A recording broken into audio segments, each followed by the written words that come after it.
Bismillahirrahmanirrahim. Assalamualaikum warahmatullahi wabarakatuh. Selamat pagi. Bagaimana kabarnya teman-teman pembelajar hukum? Sehat-sehat semua kan? Hari Minggu, hari yang penuh barokah ya. Bersyukur pada Allah Subhanahu wa taala karena dengan pagi yang sangat cerah ini kita bisa bertemu kembali untuk bersama-sama belajar tentang tindak pidana kekerasan terhadap perempuan. Ya, kita tahu bahwa perempuan itu adalah insan yang wajib kita muliakan karena perempuan ini mempunyai karakteristik yang sangat-sangat mulia ya, sebagai seorang ibu, seorang istri, seorang anggota masyarakat ya, yang dimana para perempuan ini bisa menjadi tangguh kalau dia bebas dari tindak pidana kekerasan. Bagaimana teman-teman? Siap untuk belajar? Tema hari ini adalah berkaitan dengan pengaturan tindak pidana kekerasan terhadap perempuan, khususnya tindak pidana kekerasan seksual ya, yang mana akibat dari tindak pidana kekerasan seksual ini sangat-sangat merugikan perempuan. Sebagai rasa syukur kita pada Allah Subhanahu wa taala, mari kita awali dengan berdoa. Berdoa mulai.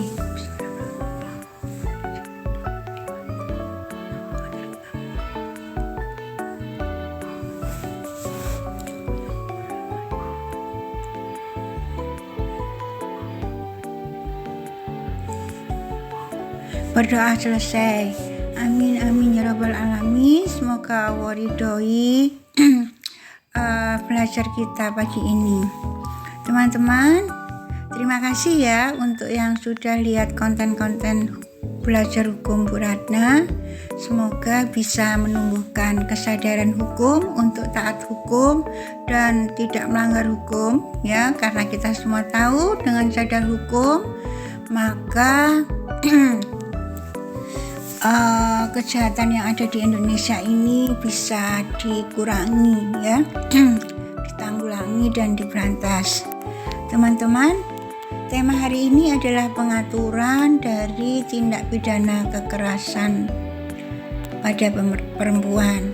Masih ingat arti dari tindak pidana kekerasan secara umum?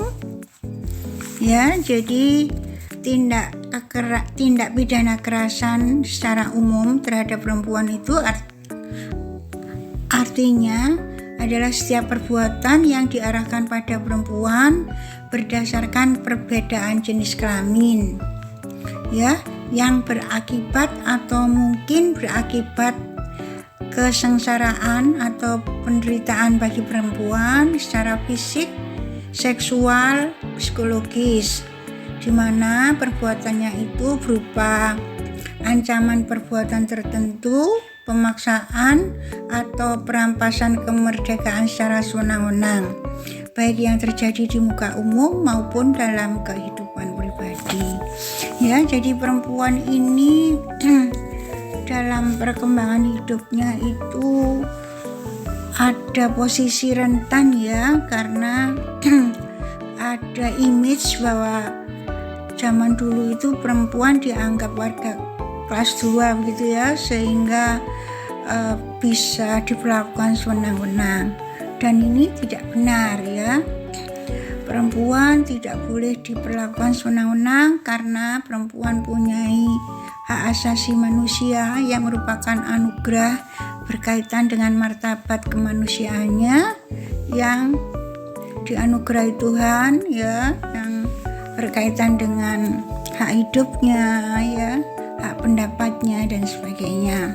Jadi kalau kita lihat definisi tindak pidana kekerasan secara umum tadi, maka kekerasan itu bisa berupa kekerasan dalam rumah tangga, kemudian dipaksa untuk menjalani kegiatan seksual yang perempuan itu tidak disukai, misalnya dalam rumah tangga atau ada orang-orang yang menyalahgunakan kekuasaannya ya untuk melakukan perempuan dengan sewenang-wenang berkaitan dengan kegiatan-kegiatan seksual ya.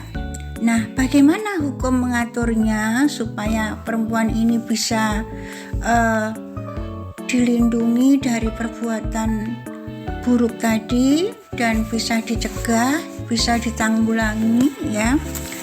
Jadi berkaitan dengan tindak pidana kekerasan terhadap perempuan itu ternyata ada 2 dasar hukum, ada 2 undang-undang yang mengatur tentang tindak pidana kekerasan dalam perempuan ini ya, berkaitan dengan pengertian-pengertiannya, bentuk-bentuknya, kemudian istilah-istilah berkaitan dengan pelaku, korban, tindakannya dan lain-lainnya ya. Kemudian juga bagaimana sanksi atau hukuman bagi pelakunya, kemudian bagaimana perlindungan bagi korban tindak pidana kekerasan dalam perempuan ini ya. Apa dasar hukum atau undang-undang pengaturan berkaitan dengan tindak pidana kekerasan perempuan ini? Jadi 2 undang-undang ini, yang pertama adalah KUHP nasional kita yang baru, yaitu KUHP nomor 1 tahun 2023 ya. Untuk tindak pidana kekerasan ini diatur pada pasal 414 sampai pasal 423 yang lebih khusus lagi berkaitan dengan tindak pidana kekerasan seksual.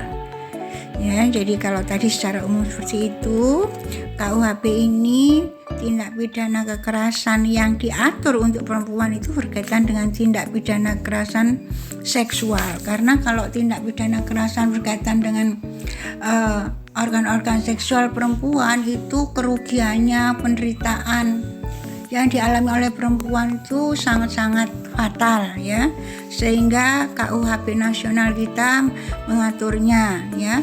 Dan nanti ada hukuman atau sanksi bagi pelaku tindak pidana kekerasan seksual tersebut ya.